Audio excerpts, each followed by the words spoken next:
Hello and welcome to this episode of Essex by the Sea. I'm Owen Ward and I'm exploring the coast of Essex on this podcast, finding out about and hearing the amazing stories from this part of the world. Don't forget to subscribe on your favourite podcast app and tell your friends all about Essex by the Sea. For this episode, I'm in Clacton, close to the lifeboat station.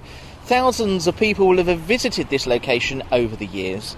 I'm not alone standing here because Norman Jacobs from the Clacton and District Local History Society is here too. Norman, thanks very much for joining me. Thank you for asking me. Now we're right here on the seafront, close to a few car parks, a restaurant, and looking at a housing development. From a historical point of view, what's important about this part of Clacton? Well, it's not the current car park and housing estate. This is in fact where Butlins Holiday Camp used to be in Clacton. It was here. It opened in 1938 and closed in 1983, and of course it was a big part of Clacton for all that time. What would the holiday of camp been like in its heyday then?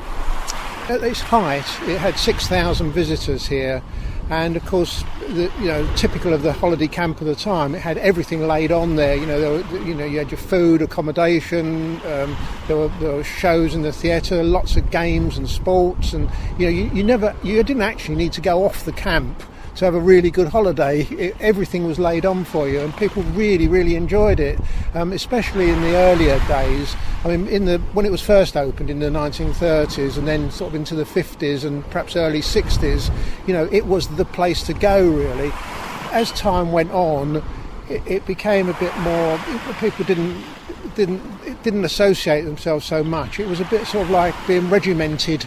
People felt it was being regimented. You had to get up at 9 o'clock for breakfast and 1 o'clock for lunch and all this sort of thing.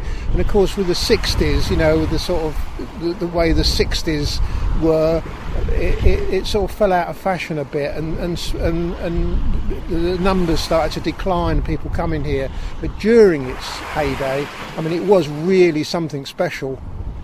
And people would have flocked to Clacton in their thousands from all over the place. I mean, where would people have come from? Well, they were mainly from London because, of course, because of the distance involved. But there was also a large number came from the Midlands, around Leicester and Birmingham area, sort of, and Coventry, those sort of areas. And in fact, at that time, in the late 40s and 50s, there were special trains laid on from Birmingham to Clacton. And also there were a number of coach companies that used to come down, well as far as Preston. There was a service from Preston to Clacton. So there were all these services laid on to bring the thousands of people down to Clacton at that time. We talked about the fact that people didn't really need to actually leave the holiday camps. I know you're involved in the Westcliff Theatre here in Clacton. What would the entertainment have been like at Butlins Holiday Camp? Well, they had a big theatre, the Gaiety Theatre, and that had some big shows. I mean, they had some big stars come down to Clacton. Some really big names came to Clacton to appear at the theatre. I mean, just for one-offs, not like a season, but for one-off shows, there's some really big names. But they also had their own resident company, like the Redcoats and other entertainers, like in Heidi High, with the resident camp comic and that sort of thing. And they'd put on shows every night as well. And there were other smaller venues as well where there were smaller shows. I mean, there was a Punch and Judy show and other sort of children's entertainments and various places all over the camp really. And there were a lot of bars on the camp as well. There were a number of bars, and all of those would have their entertainment. In fact, I mean, one of them, the Pig and Whistle Bar, was where Cliff Richard made his professional debut. It was his first ever professional engagement was at Butlins in Clacton. Amazing, and that is not a stone's throw from where we're standing now. We know the name Butlins, of course, it still exists around the coast of the UK in some parts, but who was the person behind the name?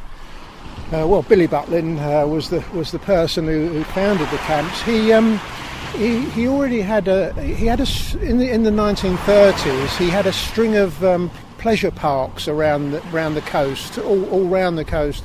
I don't know. He had about 10 or 11 or something. Places, south coast, west coast, east coast, everywhere. And his main base of operation was Skegness. And when he was up there once, it was a wet day. and he just noticed that people were wandering around not knowing what to do, because they used to stay at boarding houses, guest houses, you know, they were thrown out after breakfast, weren't allowed back till the evening meal, and they were wandering around looking fed up and miserable in the rain. And that's when he sort of thought of the idea of a holiday camp, where everything was on site, where if it rained, his slogan was, if it's wet it's fine at Butlins. And so he built his first holiday camp at Skegness, and it was an enormous success right from the start, you know. So then he started, Clacton was his second one, and then, you know, he built a number around the country. Now, the location for the second Butlins camp here at Clacton, we're close to the Martello Tower, but it wasn't the first location that they looked for close by, did they? They looked a bit further up the coast. They did. Butlin was a friend of Harry Warner, of Warner's holiday camps, which are some of those I think he's got hotels now, isn't there? Warner's hotels rather than camps. But Warner's had a lot of holiday camps as well eventually. And he went into partnership with Harry Warner and opened up a camp at Dovercourt Bay. But while they were sort of getting that prepared, this site came up for sale in Clacton, and Butlin thought this was a better site for a holiday camp. So he left Warner to Dovercourt, and he came down here and opened up Clacton. And of course the Warners one was the site later on of Heidi High, the television series, which, you know, people remember as what a holiday camp was all about. Well, someone who got to know the Warners holiday camp very well was Jeffrey Holland. Jeffrey played the character Spike Dixon in Heidi High, and he told me how long cast and crew spent at the holiday camp filming each series. We spent 3 weeks at Dovercourt during all the exteriors for the series on film. And we stayed at the Cliff Hotel, which sadly has now been pulled down as well. But we had a lot of fun socially. You know, we were fed and watered on the camp, and then in the evening we went back to the hotel, a couple of drinks, and we probably all went out for dinner as well after that. You know, it was a great sort of few weeks of the year, and then back to London to do an episode a week in the studio and play in the film that we got for the particular episode. So it was lovely. How real do you think Heidi High was to holiday camps at the time and at the height of their popularity? That's the thing, you see. It was very different to how they were at the time. In the 80s, when David was first setting up the filming of the pilot episode in 79, he approached Robert Butlin, who was then running the company of Butlins, and asked if we could film exteriors either Clacton or Filey. And he was absolutely adamant that we was having nothing to do with it whatsoever. He said we'd spent millions and millions of pounds over 20 odd years later on, you know, improving our image and, you know, rounding off the corners and turning them to holiday centres. The word camp was being left behind, you know, self-catering was coming in and all that. But he missed the point entirely, because we were setting this in 1959, long before all that. And it was such a shame, because, you know, Heidi High and Butlins, the BBC, could have been best of friends and cooperated on that, but it didn't happen. It didn't happen. So he went to Warner's instead. But, you know, Clacton was a camp. In fact, I went to Clacton with my mum and dad when I was about 4 years old, I think. We spent a fortnight there. And I was the kind of little boy that wouldn't go off and play with all the other kids and the children's entertainers that were there. And I stayed with my mum, you know, catching my mum's apron strings all the way through the holiday and watching everybody else run off. It just didn't appeal to me at all. But it was based, again, the characters in Heidi High were based on real people that Jimmy and David had actually worked with. Because Jimmy was, in fact, my part, really. He was the young comic. When he was at RADA training to be an actor back in the 50s, he spent his summer holidays in a red coat for Butlins. Right, yeah. He was a young comic. His bill matter, I think, at the time, it was Laugh and Be Merry with Jolly Jim Perry. You know, that was what he put on his bill matter.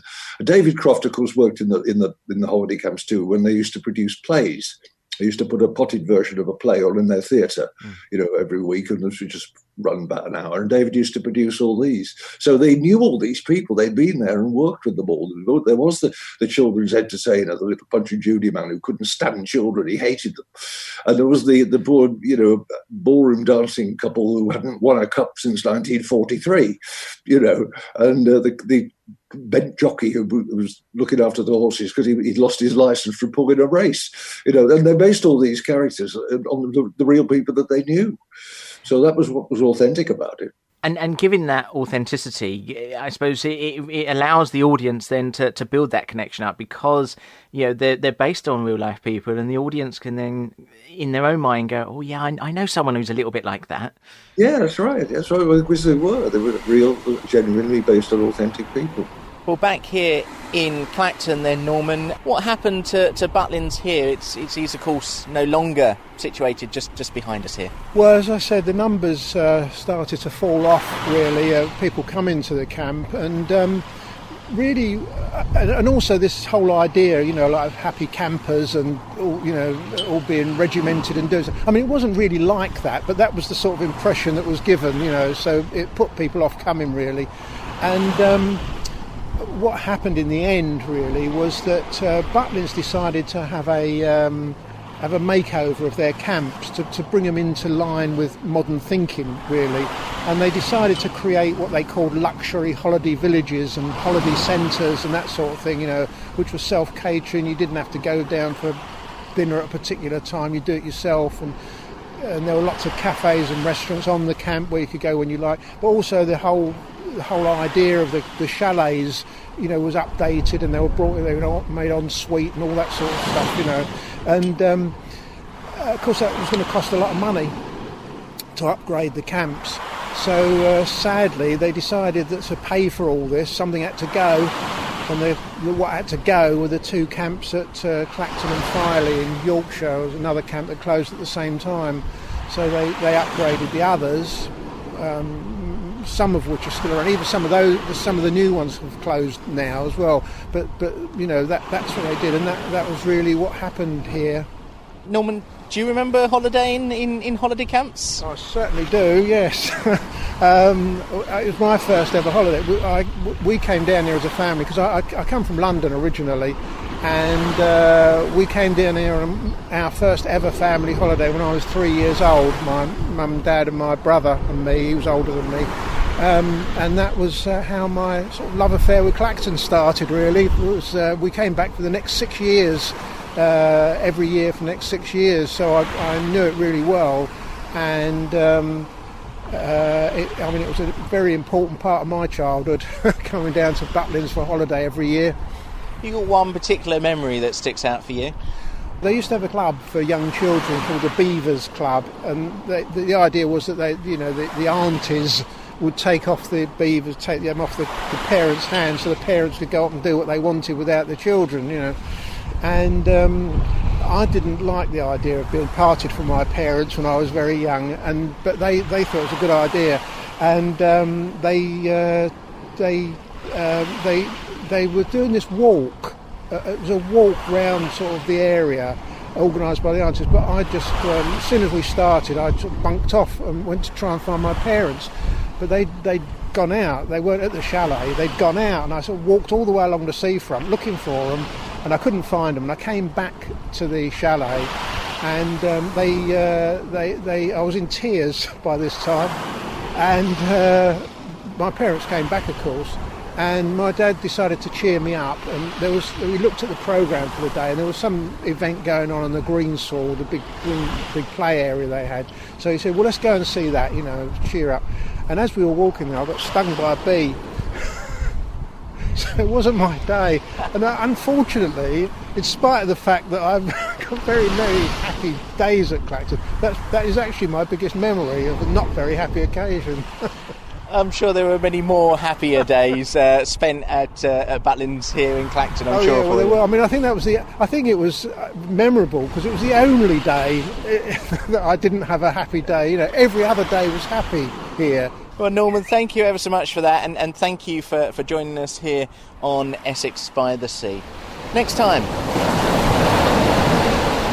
The charity was set up to work for the benefit of the residents of Southend-on-Sea, to promote and protect physical and mental and sensory health, and help with groups of people who would like to come over into a safe area and be able to use these stunning 30 acres of land, really. For some people, and me included, I didn't even know these acres were here. So once you're over here and you see it, then you realise what the opportunities are here for the whole family of all ages.